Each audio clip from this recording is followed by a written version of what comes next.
change the world. On we go.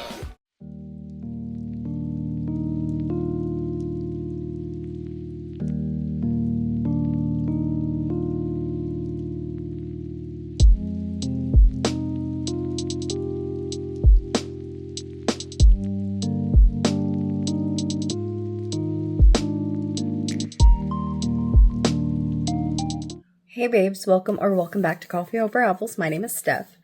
It's been a year since I posted a Berserk reading update vlog. Listen, I finished the eclipse literally last Christmas. It is currently Thanksgiving when I'm recording this. So I was like, you know what, let me just make some progress because I do want to keep reading it, but I have feelings about post-eclipse. So let me know in the comments if you've read the eclipse or if you ever read beyond the eclipse or if you never got there. Like, let me know where you're at in your Berserk reading journey. I personally feel like it was just so hyped up for me from everyone that I knew online, just in the zeitgeist. And so it happened and it was intense and like, it was great. But now I'm like, what else is there to look forward to, you know? And I also just feel something about knowing that it's still going and that there's no end in sight, plus the current mangaka is just, what is like slower than a snail? Fungal? Like moving at a fungal pace? Moving at a mold's pace? I don't know, maybe, I don't know. But like knowing that chapters take forever to come out, and literally since I've started reading Berserk, which is a year and a half ago at this point, they have not put out a new omnibus with, you know, the next 3 volumes. So I'm like, if I go too fast, I'm going to hit a wall eventually. And then I know I'll never pick it up again. So I want to take my time, but like, to what end, you know? Anyway, those are my thoughts just about being after the eclipse at this point. But what's happening now is I've just finished volume 14, I want to say. And it's back at the beginning timeline of like where volume 1 and 2 kind of leave off right before the start of the golden arc or golden age. Guts is going through a hard time and he ends up rescuing this little girl who is from this town that is being plagued by these like human flesh-eating fairies. So fairies as in really scary things. Think of like classic fairy folklore where they come and they abduct the children. So when the fairies are seen about, everyone pulls their children inside. And this little girl has a friend that she thinks has turned into the head fairy.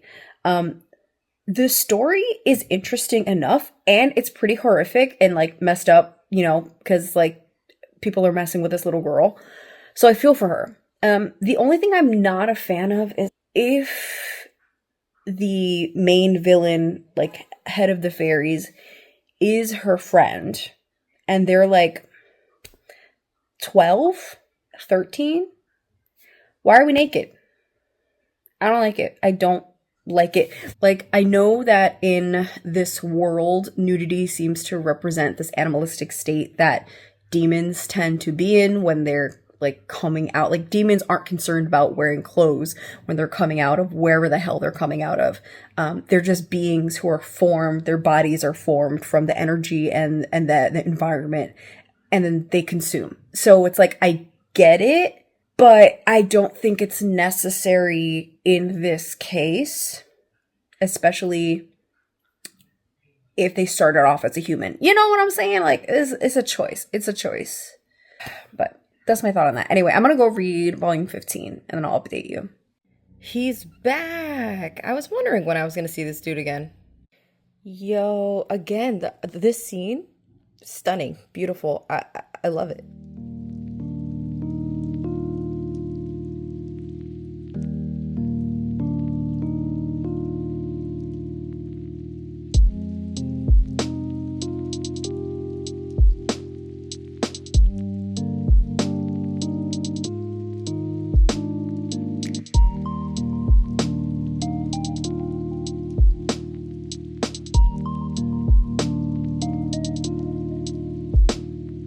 Hello! Update. I finished volume 15 of Berserk. Okay, so it's interesting enough. I am starting to feel the pull to want to keep reading, so I think I am going to include volume 16 in this vlog. Basically, where we're at is it's kind of the climax, like the big fight between Guts and the Moth Queen. So they took Jill, which is the little girl, kidnapped her, and took her to the Misty Valley, which is where the fairies are living, but we actually know that they're demons. And they've got this ruse that they're doing, trying to convince Jill to become one of them. But turns out that the children are actually being incubated into these demons, and that they also do horrible things, really gross things, playing war, but it's actually war. And they make this case that, like, at least the demons are honest about enjoying the violence versus humans who pretend like they want peace, but they don't actually want peace. So they're trying to create this moral quandary of some kind. I don't personally feel like I don't know if it's really gonna go anywhere. So I feel like that maybe that's what's missing for me right now, which is like when we have the golden age, golden arc, golden age, we had that whole thing with the eclipse. We had a plot, right? Like we had a goal that of where the story was going with Griffith and ambitions and the kingdom and all these other things are happening. Right now, it just feels like we have this mini side quests going on, but there's no, I don't know what the bigger goal is other than just kind of Guts surviving and maybe eventually getting revenge for Griffith and stuff. But like Casca's not there anymore, so I don't know. Maybe that's what I'm missing. I need the story to get back to like a plot. I'm a plot person, so you know, it's okay. It's cool. It's gory as usual. You know, the horror is horror. But I will say the main villain chick, girl, moth girl, she's a moth, but like they live in a cedar tree. And I don't know if that's like a translation problem or what, or maybe it doesn't matter because they're demons, but like moths don't like cedar. Anyway, that's just an observation. Okay, I'm gonna go probably start book 16. Oh my gosh, this scene right here. Where he's like, yeah, no doubt, it sure ain't no axe. He swung around that huge sword that was longer than he was. He was a terror.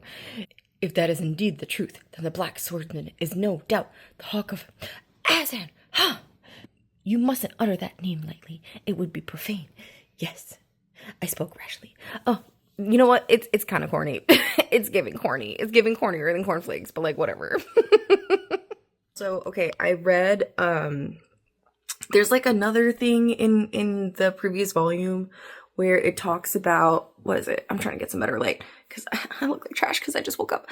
Oh, it was like an excerpt of the original Berserk before the Berserk that we know now, before the Guts that we know now. It was like this other swordsman. It was giving Lupin the Third, right? And it was like Lupin the Third meets Trigon, and it was bad. It was really bad. It was so ugly. Like, I'm gonna post a picture over here because it was so ugly. And I was like, I'm so glad that he revisited this and said, you know what? I'm not publishing that. I'm changing everything because that was trash. It was also like, what? The 80s? I don't know. It was so bad. It was so bad. I'm sorry. Did he just set himself on fire? Is that what I'm looking at? Can he set himself on fire now? Okay. Well, that's a thing. That's cool. I think. Yeah. Also, I just need to like address the fact like I'm covering this because I don't want to show the fact that this character is always naked. And like again, I get it. But my worry is that while this is not necessarily child corn because it's an evil monster, their backstory is as a child, and that concerns me.